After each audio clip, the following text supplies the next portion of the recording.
our friend Sean Fitzgibbon. Great. You want to introduce yourself to the world Sure. that's out there right now? Yeah, well, I'm an artist, author, and yeah, and I put out this book about it's a fully illustrated graphic nonfiction book. So it's like a graphic novel, but it's nonfiction, and it's all about the Crescent Hotel in Eureka Springs, primarily focusing on when it was the Baker Hospital in the late 1930s. It was a depression era cancer hospital by this fraudulent medical practitioner who claimed to have the cure for cancer.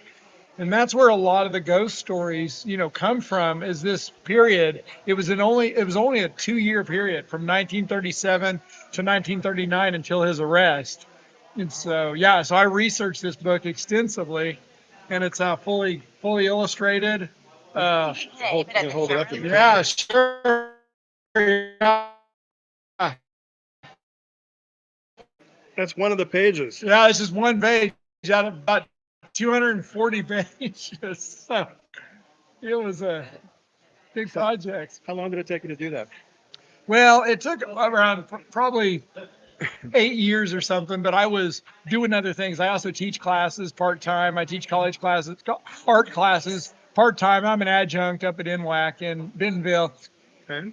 and working on other projects. But now I'm focusing exclusively. Well, I mean, I'm still teaching part-time, but part-time. So I'm doing other books as well. Under the same banner of What Follows is True. Okay. And so, kind of strange historical places and interesting.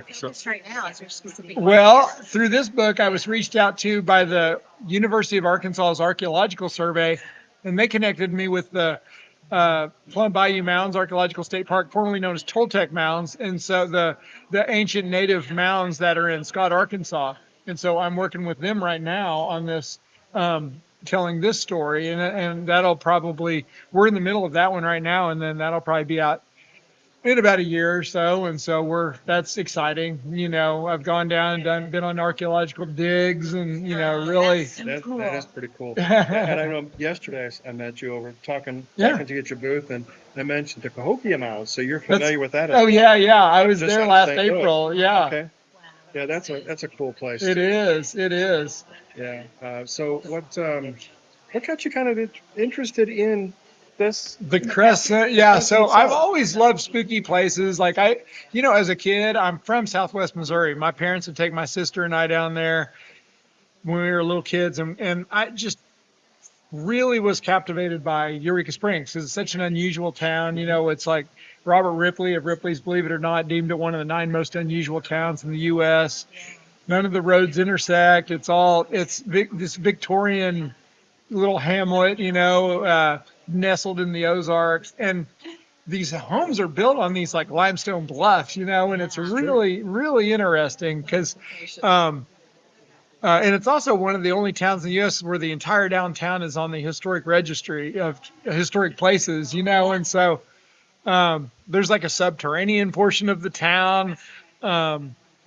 Yeah, it's just so interesting, and but what captivated me the most was always the hotel that sits at the highest point of town, and like I still do. Even as a kid, I loved like Stephen King stories, and like, and to me it really makes me think of like, The Shining, or like mixing that with like Mary Shelley's Frankenstein, or or Shirley Jackson's The Haunting of Hill House, and I would go on these ghost tours, with my parents, and the stories were really just creepy, and it really stuck with me. And I moved to Arkansas in 2003 to get my master's in fine arts at the University of at U of A.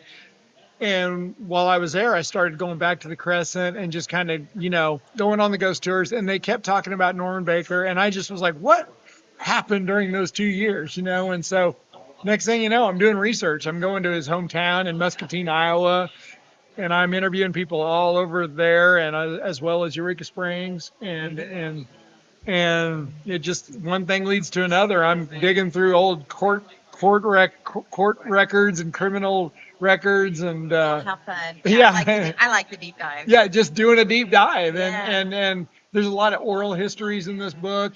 Talks to so many people, and yeah, and I mean, a lot of really older people that were kind of from that era, and 5 of them aren't even with us anymore because they were so advanced in age. But it's like, so I'm capturing things that are kind of, it's like Preservation of you're history. yeah, keeping it alive, the preservation of history, and that's really exciting. It is. So That is pretty So cool. when you come up with a project, how do you get started on it? Do you have like a specific formula that you follow? well, honestly, because my background's more in art, but I love storytelling. I always loved to tell stories visually. So I did all the research, and that was what's crazy is, so also when I moved to Fayetteville in 2003, that's when I met my wife.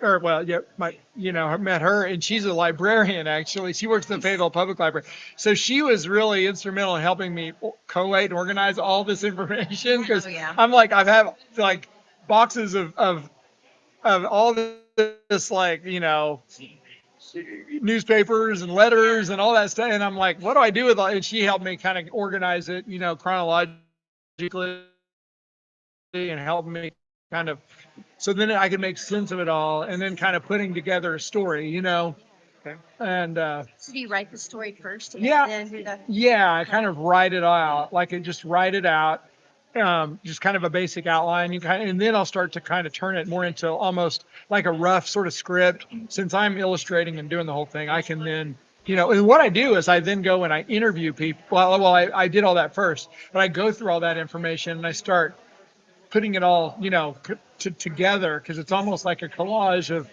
people's interview, because I don't want to change their words, and also people in the past like Baker and different ones, when they speak, it's from like old letters. So I'm not even I'm not putting words in their mouths. I'm, That's cool. Specific. yeah, it's something they said, or well, at least they wrote, They wrote. or right. So, And somebody read it. and then somebody read it. Yeah. Exactly. Some of them might have been read out loud. And I got that idea actually at the time I was reading Eric Larson's The Devil in the White City about the Columbian Expo and the Burnham, the architect that built that thing, and then at the same time there was that H.H. Holmes, serial killer guy, and that's a fascinating book on so many levels. And I've always been fascinated by the White City in Chicago and that whole Columbian Expo, World's Fair. Um, but he did that sort of thing. Whenever people spoke, it was from old letters and stuff. And so, That is interesting. I didn't realize that. That's cool. yeah. So, so a majority of the hauntings there were the result of 2 years. 2 years. 2 years of major activity. Oh, now, sure. now, of course, there's going to be other things because it's been other things. Right. What else? What else has the Crescent been? Just a hotel, or No, it was, so it was, when it was built in 1886, it was an opulent, just exclusive hotel. And like, luminaries from around the world would stay there. Um, and it was like, I mean, it was decked out in all the amenities, of the late 19th century, like Edison lighting, an intercom system, elevators, and stables, and bowling alley. But the thing is, it didn't last because, like I said, it was in the middle of the Ozarks, or it did last, but it was like they couldn't maintain that. And so in 1904, in order to supplement lagging winter hours, it turned into the Crescent Conservatory and College for Young Women. So it was a girls' school. oh, And so during those hours, or during, fall, winter, early spring, it was a girls' school, and then it would go back to being the Crescent Hotel in the summer. So then people could come and stay and stay there. Okay. And that lasted until 1934, but then sadly the Great Depression ended both of them, and then it sat empty until 1937 when this guy comes into town claiming to have the cure for cancer, driving a purple Ford Roadster and wearing white suits and lavender ties and purple shirts.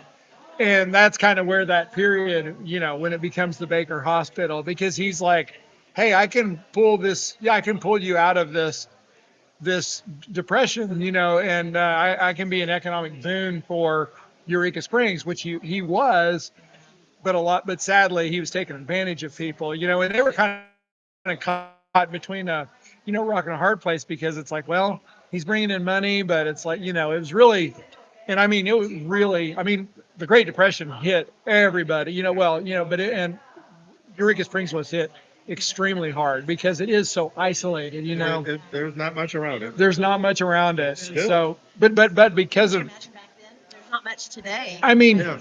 I know. Well, even in the winter, it's like you just can't even forget about it. Yeah. So imagine back then, you're stuck, And the roads weren't as good, and Oh no. it's on a hill, and yeah, I love it though because it just overlooks the whole town, it is pretty cool. That's yeah, because it always reminded me of like either like in Stephen King Salem's Lot, there's the Marsden House that's at the highest point of town, or the Stanley Hotel in The Shining, is at the highest. It's always kind of the overlook, right? Exactly. So you kind of get that sense of like how it just sort of looms over the city. It's a very kind of a gothic. Yeah. It's a beautiful place. If anyone out there hasn't been there, I would highly suggest to go check it out because it's amazing. It's fun to they give ghost tours even today, and you can't stay the night. But yeah, it's still an operating hotel in Yep. a beautiful town. So Yeah. I will suggest though, if you're gonna go for a ghost hunt there or a ghost tour there, I suggest do not go on a holiday weekend. Uh, Yeah. last time. It was over Labor Day weekend. There were 4 weddings that weekend. oh my gosh, The 2 nights we were there, 4 weddings, and they weren't quiet until after 3 a.m. So it's like, that's a bummer. every quarter is useless. But I did go back. I've been back once since, and that was a long, long time ago. But I've been back since, and it is a very, very interesting place. It is. It is. But don't expect anything if you go, because what does happen there is extremely, extremely subtle. So don't expect anything.